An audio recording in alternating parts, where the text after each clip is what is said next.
It is 6:49. This is your morning in 8 minutes. Some good news as a missing 14-year-old girl from Blount County is safe. You may have gotten an Amber Alert on your phone overnight. Police found Alexis Byrne and Nathaniel Covington in Clarksville, Indiana. Covington is in custody. He's facing kidnapping charges this morning. And another bear is put down after it attacked a woman in Sevier County. The Tennessee Wildlife Resources Agency says a 90-year-old woman is recovering from scratches. The mother bear and 3 cubs walked up to the woman sitting on her porch in Sevierville. Agents say the woman tried to scare the bears away, shaking a lawn chair, but it didn't work. The adult bear scratched her. Because the bear caused a person harm, the TWRA says they had to euthanize it. Wildlife officials are now monitoring the cubs. The 90-year-old drove herself to the hospital for treatment and is expected to be okay. Right now, police are looking for a man they say robbed a 92-year-old woman. It happened outside a Tazewell Pike home Sunday afternoon. Investigators say 32-year-old Michael Bledsoe followed the elderly woman home from shopping, snatched her purse, then ran. Bledsoe faces multiple charges and police need your help finding him. If you have any information, please contact Crime Stoppers. We have that information inside the WVLT News app. Meanwhile, Crime Stoppers says they are expanding the agency, adding 9 more offices around our area. Crime Stoppers has seen success since taking their first tip last year. So far, it's resulted in 58 arrests, 57 cases solved, 24 fugitives caught, and approved more than $14,000 in reward money. A former comptroller for the West Knox Utility District is indicted after being accused of adjusting her PTO balance by more than 200 hours, totaling around $10,000. Kimberly Green is also accused of adjusting the sick leave balance for at least 9 other employees. It cost the district more than $27,000. Green is charged with computer crimes, forgery, and official misconduct. Well, stronger new synthetic drugs are hitting the streets and costing lives. Officials say overdose deaths rose 29% in Knox County and 67% in Anderson County last year. Most cases involved a mixture of drugs. Records show fentanyl and other synthetic opioids are abused the most. In a consumer alert this morning, the Federal Reserve is taking an aggressive measure to slow down rising costs nationwide. The central bank raising interest rates by 0.75%. That's the largest increase since 1994. The chairman says another hike is possible in late July if inflation data continues to show poor results. Meanwhile, with gas prices now over $5 a gallon nationwide, President Biden is calling on 7 U.S. oil refineries to ramp up production and stop making historically high profit off Americans. And taking a quick look at what we are paying for a gallon of gas this morning, the average price here in East Tennessee sitting right around $4.59, a little bit below the Tennessee average, but that national average just above $5. And the U.S. now sending another $1 billion in military aid to Ukraine.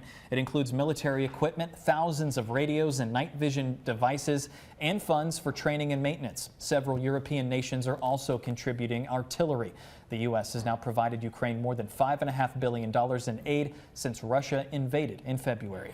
The House committee investigating the January 6th attack on the U.S. Capitol is holding its 3rd public hearing today. The panel is expected to focus on former Vice President Mike Pence, who faced threats during the riots. Today's hearings start at 1 o'clock. And the suspect accused of shooting and killing 10 people last month at a Buffalo grocery store will be in court today. It comes as the Justice Department filed 26 federal hate crimes and firearms charges against the 18-year-old, some of which carried the possibility of the death penalty. And this morning, Yellowstone National Park remains closed for the first time in 34 years. Officials say search and rescue operations are ongoing. The Montana National Guard has rescued 87 people by helicopter. Others are being ferried out by boat. Days of rain and a rapidly melting snowpack pushed the Yellowstone River to nearly 14 feet. That is the highest level ever recorded. And FDA advisors are signing off on COVID shots for children younger than 5 years old. The panel voted to recommend both Moderna and Pfizer's shot. The vaccine still needs final authorization from the CDC. If that happens in the next few days, pharmacies, hospitals, and clinics could start giving shots to kids by next week. An important recall this morning. Ford is recalling 2.9 million cars and SUVs they say could roll away even if they're in park. This affects some Escapes, C-Max, Fusions, and Edge vehicles. The transmission on the vehicles may not really be in park, even though the shifter says park. The company is set to send out letters to car owners. So far, about 4 people have gotten hurt. We have a list of the affected car models right now in the WVLT News app. And around East Tennessee, the Knoxville Utility Board of Commissioners is meeting today and could possibly vote on raising your monthly bills. They're voting on a 5% increase for your water bill and 4% increase for wastewater. The board says the average monthly bill would only go up a couple of dollars. The increase will help pay for new infrastructure investments in the city like pipe replacements and treatment plant improvements. If approved, you're going to see the increase on your bills in August. Today's meeting starts at noon. It's at the Millers Building on South Gay Street. WVLT proud to be your official station of the Vols for the second straight season. Head coach Tony Vitello for the Tennessee baseball team being named the National Coach of the Year. Tennessee coming off an exciting season, winning 57 games and their first regular season and SEC tournament title since 1995. Still sad that it's over. Me too. 6:54 now. Let's get a look at your first alert traffic with Whitney. No complaints getting out the door on this Thursday morning. All those interstates and main roads looking good. 40 is running on time from Kingston all the way out to Newport. 75 looking good. Alcoa Highway also on time. Moving in and around downtown Knoxville, we're not seeing any congestion just yet, so you're still in good shape. This is a live look at I-40 just east of Paper Mill. That volume getting ready to tick up ahead of that morning rush, but if you are just now leaving, you are on time to start your Thursday. Your first alert forecast with Chief Meteorologist Heather Haley. 6:55 now, and just keep in mind we've got one more day with that heat advisory and those feels like temperatures of 101 plus, really even 105, 106 at times because it feels about 10 degrees warmer than the high.